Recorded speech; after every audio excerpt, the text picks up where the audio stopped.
एक फौजी अपने दूसरे फौजी दोस्त के साथ राजस्थान के अंदर एक मेला जुड़ता है। उस मेले को देखने के लिए गया था।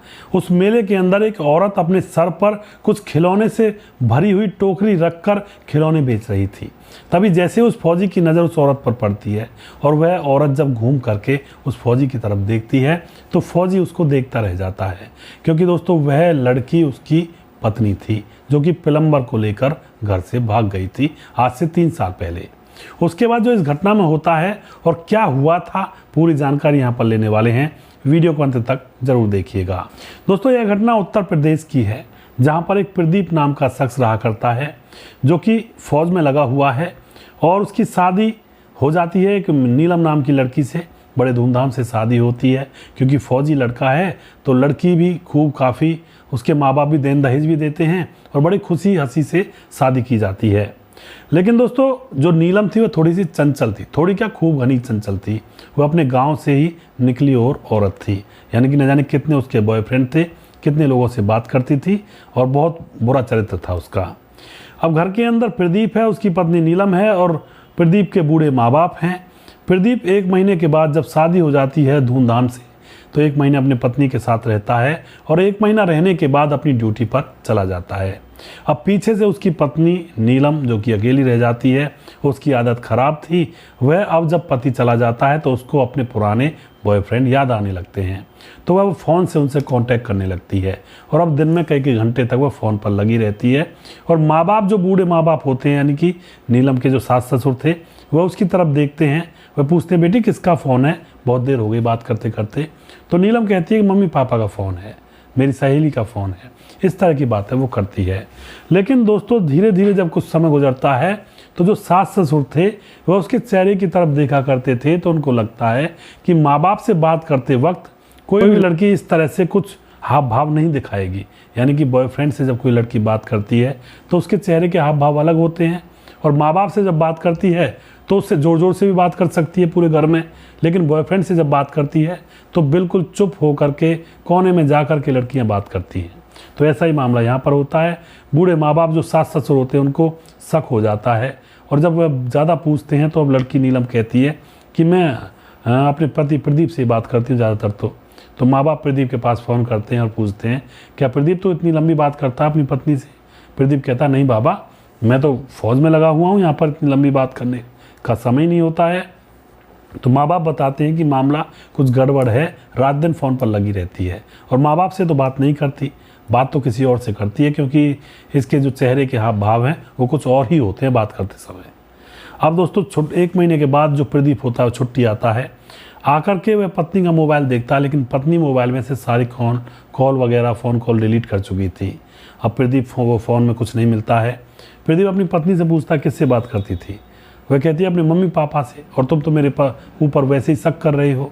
अब दोस्तों, इनके बीच में थोड़ी बहुत तो झड़प होती है, लेकिन उसके बाद प्रदीप कहता है अपने माँ बाप से कि मम्मी पापा, मैं इसको अपने साथ फ़ौज में ले जाता हूँ। तो माँ बाप कहते हैं, सही बात है बेटा, वहीं पर ले जा, अच्छा रहेगा, तुम्हारे साथ रहेगी।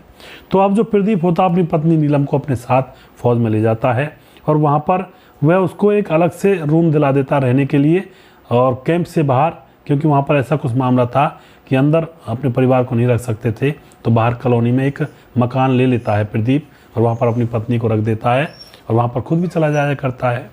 लेकिन दोस्तों, कहा जाता है कि जिसके हाथ खून में रंग जाते हैं, कहते हैं शेर के मुंह अगर एक बार खून लग जाता है तो फिर वह हर जगह खून ही खून देखा करता है।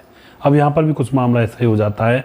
अब वहाँ पर जाने के बाद वह वहाँ पर भी बात किया करती अपने बॉयफ्रेंड से, लेकिन यहाँ पर जब प्रदीप उसके फ़ोन पर फ़ोन करता है तो भी वह उसका फ़ोन बिजी रहा करता। अब प्रदीप को लगता है कि यह तो यहाँ पर भी मानने वाली नहीं है।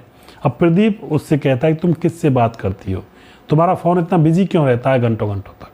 तो वह कहती है, मैं अपनी माँ से बात करती हूँ, अपने बाबा से बात करती हूँ, सहेलियों से बात कर। लेकिन प्रदीप जब उसका फ़ोन देखता है तो फ़ोन में से वो सारी कॉल हिस्ट्री डिलीट कर दिया करती है।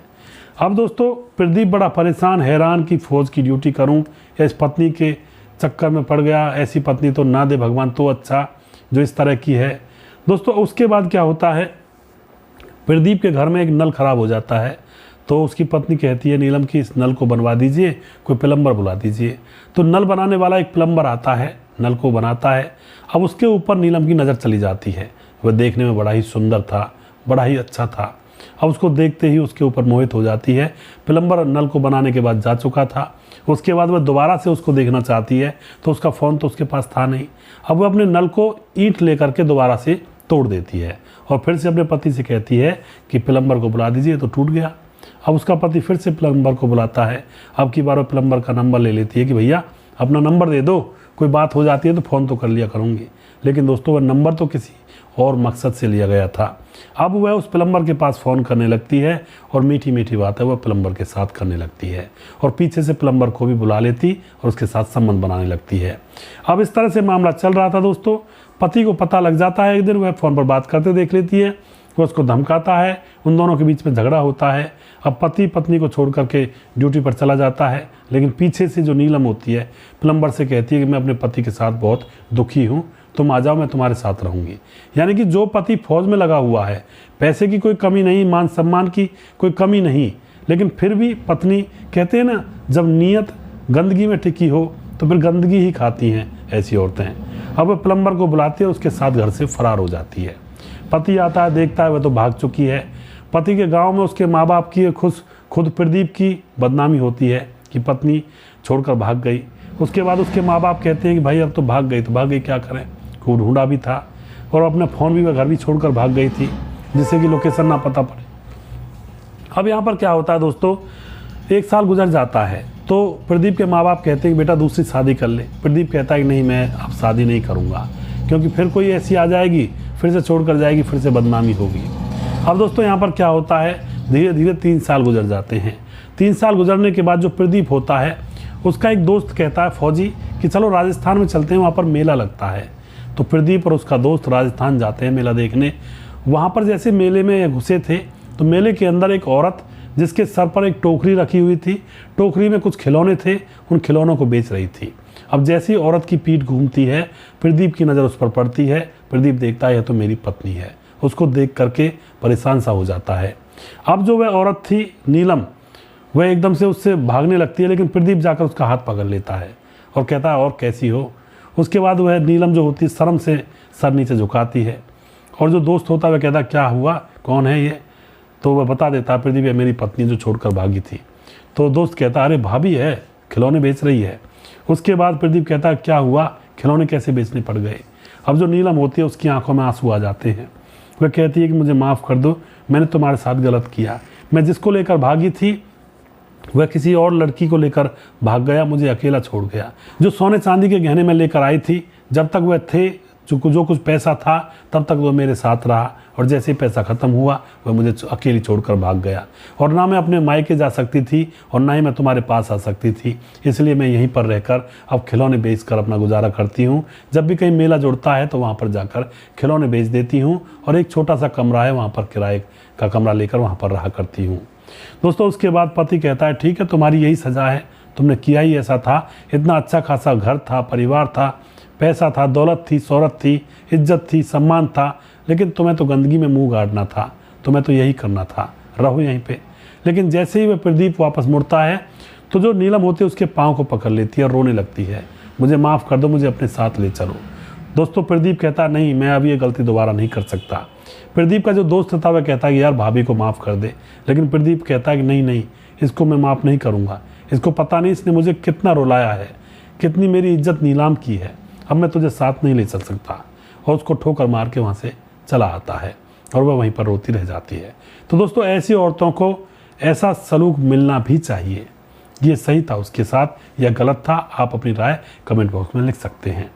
दोस्तों इस तरह के वीडियोज़ मैं यहाँ पर लेकर आता हूँ, आप हमें सपोर्ट किया करें और वीडियो को पूरा देखा करें और उसको शेयर कर दिया करें।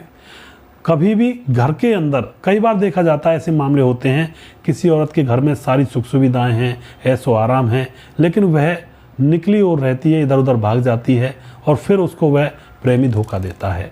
दोस्तों जो घर वालों को धोखा देती हैं उनको बाहर वाले भी धोखा देते हैं। वह समझती हैं कि बाहर वाले उनको धोखा नहीं देंगे, लेकिन ऐसा समझना गलत है। कई औरतें ऐसी देखने को मिलती हैं। अगला वीडियो बहुत जल्दी फिर से लेकर आऊँगा, तब तक आप देखते रहिए मेरे गोपाल चैनल। जय हिंद, जय भारत।